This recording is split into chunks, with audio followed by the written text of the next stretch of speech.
ብሩኬ ከልዕልት ጋራ ያሳለፈበትን ምሽት እንግዲህ ወደ ቤቱ ከተመለሰ በኋላ በመሄድ ትውስታና በሳቅ በተሞላ ነገር እያስታወሳት ነበር።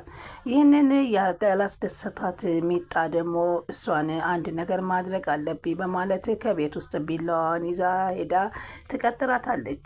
እሷም ለሰላም ነገር ከቀጠረች ብላ ካለችበት ቦታ ልዕልት ስትጠብቃት ባክሽ መስሪያ ቤት ረፍዶብኛል፣ ፈጠን ብለሽ ንገሪ ለምን ፈልገሽ ነው በማለት ብትጠይቃትም ብሩኬን ተወጂዋለሽ አትወጂውም በማለት ነበር ጥያቄውን ያቀረበችላት።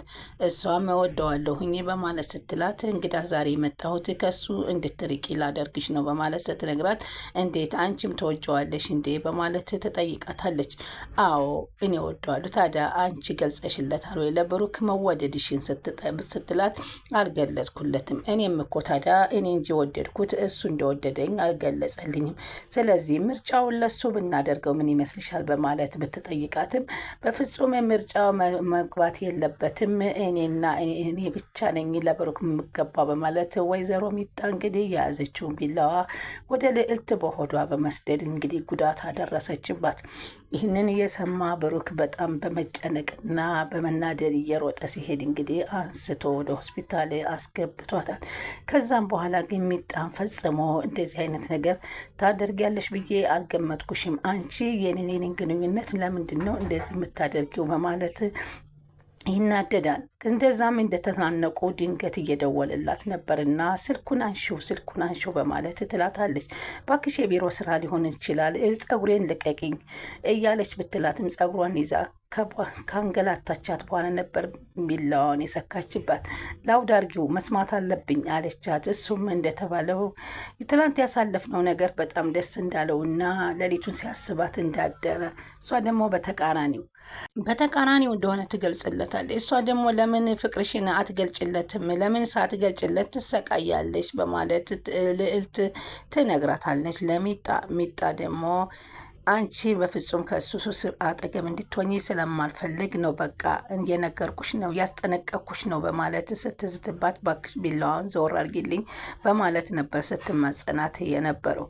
እንግዲህ ላውድ አድርጊ ብላ ስልኩን ስትሰማ ሰላምታ ከተለወጠ በኋላ ብሩክ ነው አለቻትና እሺ ኧረ ጭራሽ ትደዋወላላችሁ፣ ነይ እዚሁ ላውድ አድርገሽ መስማት አለብኝ አለች። በይ ክፈች አለቻትና ከዛም ልዕልቴ እንደምን አደርሽ ሲል ብሎ ነበር የጠየቃት። እሷም እንደምን አደርክ ብሩኬ ደህና አደርሽ ወይ? የትናንትናው ምሽት ስላልሆነልን ይቅርታ አድርጌልኝ ሰላም አደርሽ በማለት ሲላት እኔ ደህና አድሬያለሁኝ ግን እንዴት አደርክ አንተ? ስላስቀየምኩሽ ግን ይቅርታ አይላት። ኧረ ችግር የለውም እኔ ነኝ እንደውም ያስቀየምኩህ እኔ ነኝ በማለት ይቅርታ መጠየቅ ያለብኝ እኔ ነኝ። አንቺ ምን አደረግሽ? አንቺ እኮ የራስሽን ስሜት ነው የተናገርሽው፣ እኔ ግን ልረዳሽ አለመቻሌ ነው በማለት ይነግራታል። ይህ አሁን ጊዜው መሆን ያለበትም በማለት ልክ ነህ አለችው። የማታውን ቅጽበት ግን መቼም ልረሳው አልችልም፣ በጣም ደስ የሚል ጊዜ ነበር ያሳለፍነው በማለት እውነት ነው ብሩኬ ስትለው አዎ ባይገርምሽ ምሽቱን ሁሉ እያሰብኩት ሌሊቱንም አልተኛው፣ እኔ ደግሞ በተቃራኒው አለችው። እንዴት? አስደብሬ ይሆናል ብዬ የተጨነኩ ነበር፣ ምንም አላስደበርሽኝም አንቺ፣ ያው እኔ ትንሽ በዚህ ነገር ጊዜው አሁን አይደለም በማለት እንዲቆይ በማድረጌ ነው። ኧረ ችግር የለውም አለችው። በነገራችን ላይ ዛሬ ብንገናኝና አሁንም ያንን ነገር ብናሳልፈው አብረን ደስ ይለኛል በማለት በሰላም ነው እንድታገኝ የፈለግከው? ስለ ሁሉም ነገር ላወራሽ እፈልጋለሁ። አልገባኝም አለችው። በስነ ስርዓት ተገናኝተን ከእንግዲህ ወደ ያለውን ግንኙነታችን እንዴት ማጠናከር እንዳለብን እንነጋገር፣ ደስ ይለኛል አለች። ስለዚህ ከስራ እንደወጣሽ እንገናኝ ማታ ላይ ብሎ ቀጠሮ ሲቀጣጠሩ የተናደደችው ሚጣ ግን አንስታ ቢላውን ነበረ የዘከዘከችበት። ስለ ወደፊት ጭራሽ ኑሯችሁ ልታወሩልኝ ትፈልጋላችሁ? አንቺ ስለ ወደፊት መኖር የለብሽም ብላ ታሰናብታታለች። እሱም እንደሰማ ሲሄድ አቶ ዘነበም በልጃቸው በሚጣ ይህን ነገር መደረጉ በጣም አሳዘናቸው። እንዴ ምንድን ነው ይሄ ሁሉ? በእርግጥ አምሽቶ ሲመጣ ማታም የታመሸህ እንዴት አመሸ በማለት ስትጠይቀው የነበረው ሁሉ ወይን አቅርባ ሊጠጡ እንዳሉና ግን እኔ መሄድ አለብኝ ብሎ አሸንፎ እንደመጣ እየነገራት እንኳ እየተናደደች ሁለተኛ እሷ እንድትቀርባት አልፈልግህም፣ ለጥቅም ነው የምትቀርብህ በማለት ትነግረዋለች። ምን ፈልጋ? እሷ እኮ በጣም ገንዘብ ያላት ሰው ናት። ገንዘቡን ደግሞ የምታስመልስልህ እሷ አይደለችም በጠባቃነቷ ሰርታ አለችው። አዎ አላት። ከዛ በኋላ ገንዘብህን ልትወስድብህ ነው ያውቃለሁ በማለት ስትነግረው በፍጹም እንደምታስቢያት ልዕልት አይደለችም። አንቺ ግን ተቃይረሻል። ለምንድን ነው እንደዚህ የምትሆኘው? እመነኝ ታያለህ አለችው። ስለዚህ አሁን ከእሷ ጋር እንድትገናኝ ጭራሽ አልፈልግም። በተለይ ወይናችን እየጠጣን በጣም ቆንጆ ነገር አሳለፍን ሲላት ዝባዝንኬውን ተውና ዋናውን ነገር ንገረኝ፣ አብራችሁ ተኛችሁ ሆይ የሚለውን ነበር። ሁሉንም ነገር እየነገርኩሽ ነው፣ ለምን አትረጋጊም? እናማ እየጠጣን ባለንበት ሰዓት ተሳሳማችሁ አለችው። ድንገት ሳናስበው ልንሳሳም ስንል አለችና አስደገመችው። ይህን ነገር ነበር የቀረህ፣ ያቺ ሰይጣን እንደዚህ ነበር የወሰደች አለ። ይህንንም ተምን እንደዚህ ትያለች በማለት ይላታል። ወደ ሜኪ ስናያል፣ ሜኪ ደግሞ እንግዲህ እህቱን ካስወሰደ በኋላ እህቱን ለማስለቀቅ እንግዲህ እንደ እብድም ሆኖ ቢሄድም እንደ እብድ አድርጎ ተከስተን ይዞ ቢሄድም እሱም እንደ ለማኝ አድርጎ ተመሳሳይ ነገር ሰርቶበት ሳይሳካለት መጥቷል። አባቱን ምን ብዬ ለመመለስ ሲበቃኝ በማለት ሲጨናነቅ ነበር። እህቱም በሱ ስቃይ ተደፍራና ተሰቃይታ አሁንም ድረስ እንዳለች እና ወደፊትም ደግሞ አስወግዶ ወንድሙን እንደሚያመጣላት ሲዝትባት በጣም እየተጨናነቀ ትገኛለች። በዚህን ጊዜ ሰክሮ እንግዲህ ከመኝታ ቤቱ ላይ እየጠጣ እያለ ብሩኬ ደግሞ ከልዕልት ግማሽ ገንዘብ አግኝቶ ይዞ ወደ እህቱን ወደ አገር ለማስገባት ተደስቶ ይመጣል። እዛም እሱን ለመጠየቅ ሲገባ እሱ እየጠጣ ያገኘዋል። በላሁን ስካርህን ተውና አንድ ነገር ልጠይቅህ በማለት ሲጠይቀው ምንድን ነበር የምትጠይቀኝ ሲለው ልጅ እህቴን ለማምጣት ግማሽ ገንዘብ ያስፈልገኛል እና ግማሽ አግኝቻለሁ የአየር መንገድ እንድትችለኝ እፈልጋለሁ ሲለው እስኪ እንደገና በደንብ አቆላምጠህ እንደው ስትለመለመን ያማረብህ እንደሆነ ነው የምከፍልህ እያለ ሲለው እሱም ብሩኬም በጣም ተናደደ። ሰላም ወደ ተከታታዮች ሰላማችሁ በያላችሁበት ይብዛችን። አዲስ የሆናችሁ ሰብስክራይብ፣ ላይክ፣ ሸር እያደረጋችሁ አበረታቱን። ቀጣይ ፓርት እንግዲህ ካያን ይዘንላችሁ መጥተናል። በዚህ ፓርት እንግዲህ ብሩኬ ከሳራ ውስጥ እየገባ ነው። ሜኪ ኪሳራ ውስጥ እየገባ ነው። ምንም አልተሳካለትም። እንግዲህ ከጠበቃ ከዚህ ከኮሎኔሩም ጋር ሆነ ተከስተ ጋር ሂዶ እንደ ለማኝ አድርጎ የሚሞከረው ሙከራ ሰውየው ደግሞ እንደ እብድና እሱም እንደ እብድ ሲልክበት እሱም እንደ አንዲት ለማኝ አድርጎ ሰላይ ሰዶ ኪሳራ አኮናን ወት ተመልሷል ወደ ቤቱ። እንግዲህ ልዕልትን ደግሞ ምርጫው አድርጓል ብሩኬ። ይህ ያላስደሰታት ሚጣ ደግሞ ለምን ይሄ ነገር በፍጹም ብሩኬ የኔ ብቻ ነው ብቻ ግን ለምን ገልጻ እንደማትናገር ራሱ ግራ ተጋብቶት፣ አንቺ እኮ ለምን ላፈቀራት ሴት ገልጻ አትናገርም? ልጄ ምን ሆና ነው? የሚያጨናንቃት ነገር አለ፣ ጸባዋ እየተለዋወጠ ነው እያሉ አቶ ዘነበም ይናገራሉ። አቶ ዘነበን ደግሞ ያላወቅኩት ታሪክ አለ፣ ልጅ እኮ አፍቅራለች ይላል። እሱም መሆኑን ግን አላወቀችም።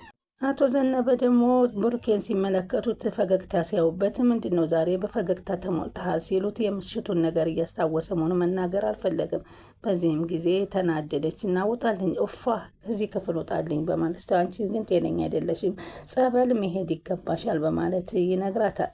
አየህ ያችን ሰይጣን ይዘህ እኔን እንደ ሰይጣን አስደረከኝ አይደለ? ጸበል ይገባሻል ተባልኩኝ በማለት ወደ ብሩኬ አሁንም ታፈጥበታለች። እንግዲህ ብሩኬም ከገባ በኋላ እባክህ ገንዘቡን ስጠይ ሲለው ገንዘቡን መለመኑ ደግሞ ራሱ ተናደደ። ምክንያቱም በገዛ ገንዘቡ የራሱን ገንዘብ ሜኪን ስጠይ ብሎ መማጸኑ፣ እሱም ደግሞ ከለመንክ አይቀር በስነ ስርዓት አለማመንህ ካማረ ነው የሚሰጥህ ያለው ነገር እያናደደው ስለነበረ እባክህ እንደውም ተወው ሲለው እና ታዲያ ከዚህ እህትህን አምጥተህ ቤቱ የእብድ ቤት ሊሆን ነው ወይ?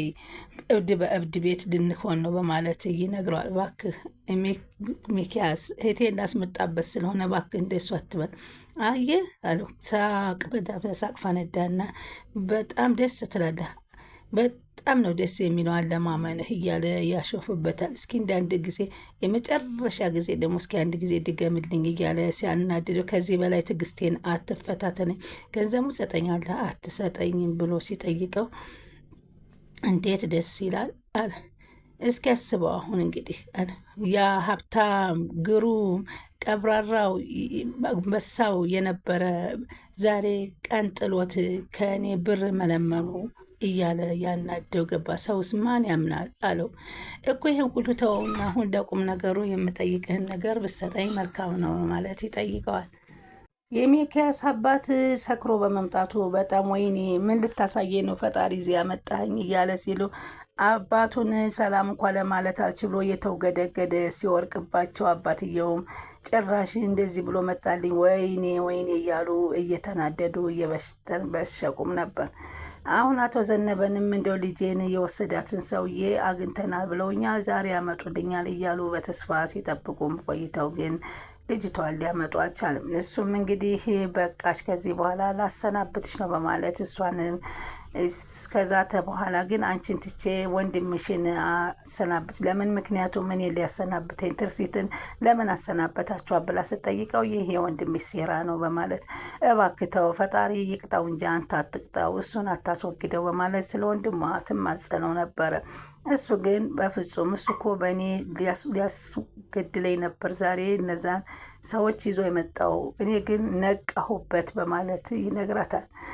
እንግዲህ በጉጉት ቢጠብቀው በልጅ መፈተን መጥፎ ነው፣ አይዞ አይፈትንህ እያሉ አቶ ዘነበም ለሚኪያስ አባት ያተናገሩትን መሰረት እና እሳቸው ግን ምንም ልጃቸው ብቅ ልትል አልቻለችም። ልጃቸውን በስቃይ የተሰቃየች ትገኛለች። በእርግጥ እሱ ቢወዳትም አፍቃሪዋም ቢሆንም በማገት እያሰቃያት ይገኛል።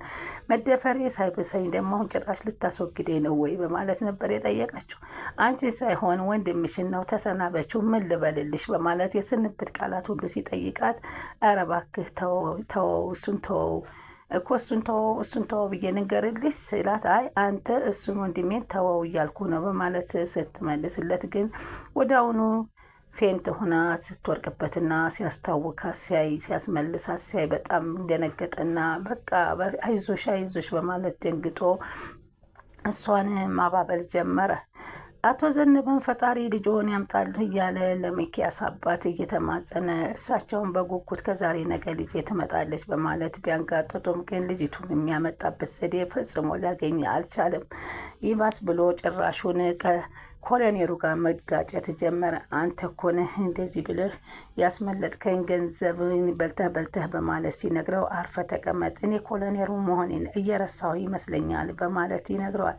ተከስተም አንተ አስሉ ደደብ ነህ፣ የደደብ ስራ ነው የምትሰራው በማለት ቁንጫኑን ሲወጣበት ምን ስለሰከረ በስካር ቃላቶቹ ምን እያልከኝ ነው አንተ እኔን ነው ደደብ የምትለኝ አለው። አይ የደደብ ሰዎችን ስራ እየሰራ ነው ማለት ነው በማለት በተቃራኒው ይነግረዋል።